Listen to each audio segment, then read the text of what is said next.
Warning, this video contains team selection and captain choices which some viewers may find offensive. Hey guys, and welcome back to FPL TV. With a quick turnaround in game weeks this week, let's quickly see how things went in game week 4 before then looking toward midweek's game week 5. It was a much improved return from defence in game week 4, where after 3 consecutive blanks, the Liverpool defence finally did the business, particularly Alexander-Arnold, who returned a monster 17-pointer and finally got a return that justified his as-ever superb underlying numbers. Of course, it was nice as well to be rewarded with an assist and a clean sheet from Robertson, but the problem there is that at the start of the season, it was always a 50-50 between him or Luis Diaz. And despite Robertson getting 9 points, Diaz continues to outshine him, bagging 2 goals, a 14-pointer, and therefore it's another loss for Robertson in that head-to-head battle. Considering the majority of managers that don't have Robertson will instead have Diaz in their side, well, I really need Robertson to start outscoring him, and that's not looking too promising right now. Elsewhere in defence, the 1-pointer from Ward was no real surprise, but what is concerning slightly is João Cancelo's poor underlying numbers to begin this season. In the opening 4 games, Cancelo hasn't been anywhere near as attacking as he was last year, and so far has an underwhelming expected assist rating of 0.17. Of course, with Nottingham Forest at home coming up next, he'll be going nowhere for me for now, but it is something I'll be watching closely and expecting to improve, otherwise his price of 7.1 million is getting more difficult to justify. Sadly, there was just one other player to return within my side last game week, and it was no doubt the key moment of my game week, with Erling Haaland bagging a hat-trick at home to Palace, and my captain Mo Salah incredibly having 0 returns in a 9-0 win at home to Bournemouth.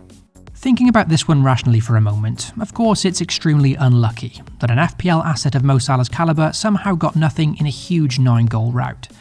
So sometimes in FPL, you just have to accept that not all decisions are necessarily bad ones, and sometimes are just simply bad luck.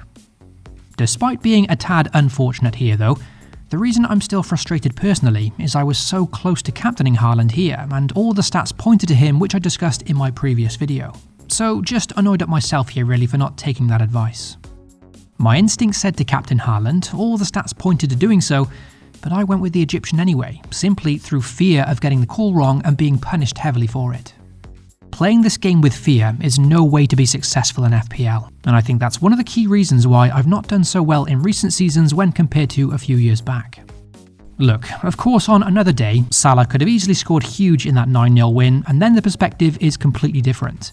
But either way, the main takeaway from this for me is that I simply have to be braver with my calls, and whether it ultimately be the right or wrong decision, I've got to back myself more rather than making decisions based purely on fear and ownership. It's not a fun way to play the game and not the right way either. No returns again from Mason Mount sadly, who I did have high hopes for at home to Leicester. Not completely his fault this time round, with Chelsea going down to 10 men in the first half, and therefore Mason Mount being the make-weight to change things tactically, but still, at 8 million he's been a disaster pick. So for game week 4, in the end, a mediocre tally of 64 points, just 2 above the average. It was a game week that promised so much, especially with Liverpool bagging a massive 9 goals at home to Bournemouth, which before the deadline would have been a dream result for us FPL managers. But in the end, for those of us that captained Mo Salah, well, it ended on a bit of a whimper. And 64 was only enough for a very small rise in the rankings, from 4 million to 3.7, no real progress. Let's move on to game week 5 now, and look at what I plan to do with 2 free transfers available. Also, if you are enjoying this video, despite my team doing fairly poorly, then please consider getting subscribed to FPL TV. You can also hit the notification bell so you always know when a new video goes live. With 2 free transfers available this week, the first priority for me was to finally repair the calamity that's been the budget Leicester goalkeeping double-up. Of course, I'd like to be more aggressive with my transfers, but I felt with Ward between the sticks each week, that's one glaring weakness in my 11 every game week, and I wanted to get that rectified. With no money in the bank to make that upgrade, however, then downgrading Mason Mount was the only realistic way to do so. Of course, it'll be typical now if Mount does return against Southampton, a fixture in which I'd have liked to have kept him for. But considering his form and his extremely underwhelming underlying numbers, there's just no justification for keeping him at this point, and I had to make a downgrade somewhere. My ideal replacement for Mason Mount this week would have been Ilkay Gundogan, who, fresh from his rest over the weekend, now looks to be a very interesting differential at home to Forest up next. However, sadly, due to price changes and me losing value in Mason Mount, replacing him with Gundogan now no longer frees up enough cash in the bank to upgrade Ward to a better goalkeeper, so I've had to opt instead for the cheaper Rodrigo at Leeds. As opposed to Mount, who has extremely underwhelming underlying numbers, Rodrigo's are outstanding, where in the opening 4 game weeks he's had the most shots inside the box, and the most big chances amongst all midfielders. With some very decent fixtures coming up too, facing Everton, Brentford and then Forest in the next 3, there's a lot to like there at a very affordable price. Now freeing up that cash allows me to upgrade Ward to Brighton's Sanchez, so they're the 2 confirmed transfers I've made. Understandably, some will be asking why I've transferred out Ward, who's playing, instead of his backup Iverson. Well, granted that is a tad risky. But seeing as though Iverson has now dropped in price to 3.9 million, well, selling Ward frees up an extra 0.1 for me, and looking at future moves that may come in handy. In fact, there's one transfer in particular that I could still make this week, and that wouldn't have been possible had I sold Iverson instead of Ward. Having just one playing goalkeeper could also just be for the short term anyway, should I decide to wildcard in Game Week 9, and to be honest, the way that Ward has begun this season, it wouldn't surprise me to see Iverson earn that starting spot in the near future. So with those 2 transfer moves locked in, let's see how the team now lines up.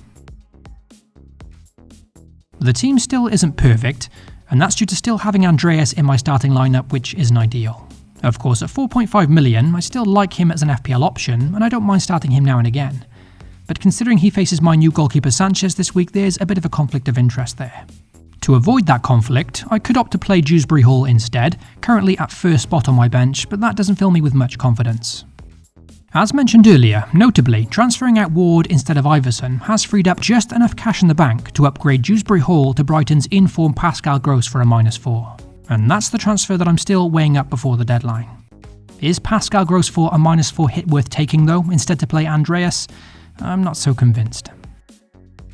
Elsewhere in my side, despite last week's returns, I'm still not filled with confidence by the Liverpool defensive double-up, facing a Newcastle side here who have been very good so far this season. I do expect Newcastle to score, but Callum Wilson being out injured does give me a bit more encouragement in Liverpool's chances here. If I was offered the swap of changing my team structure now and having Diaz over Robertson, I'd probably take it. But considering I had other fires to put out in my side, I was in no position to make that switch. It looks like I'll have to stick with Robertson for now and hope that he can deliver. For the captaincy in Game Week 5, on paper, no doubt the outstanding choice is Erling Haaland at home to Forest, and that's likely where my captaincy will go. The only concern here, however, is of course the chance he gets rested for this midweek fixture, which Pep may think he can win without him, instead perhaps opting for Alvarez to start the game and then giving Haaland 15 to 20 minutes at the end. That's obviously the big worry here, and perhaps justification to go for an alternative captain and one that we know will start. The plan now is to first wait for some predicted lineups before the deadline over on Twitter and see how many of those predict Haaland to start. Either way, whether it be from the beginning or from the bench, he still has a decent chance to return in this game, I think, against a Forest side who look to play on the front foot. As for alternatives, of course, Mo Salah always remains a consideration, but personally, I'm not particularly liking this Newcastle fixture, so it's unlikely I'll go there. I think if I were to waver on Haaland, then Gabriel Jesus would be my next choice. Aston Villa have started this season so poorly and just look so unconvincing under Gerrard, and given Arsenal's confidence to begin this season, I fancy him to get something here. Due to Haaland's recent hat-trick and Jesus blanking against Fulham as well, it's likely Jesus will be slightly overlooked here and become somewhat of a differential captain for Game Week 5. Considering my poor 3.7 million ranking, nailing a differential captain is one way to turn things round. As for another differential captain, well, João Cancelo is a consideration of mine too, as with him getting subbed at 60 in the previous game in a tactical switch, he looks to be another safe starter against Forest. I think if Man City had looked a bit more defensively solid in their last few games, I'd probably go there.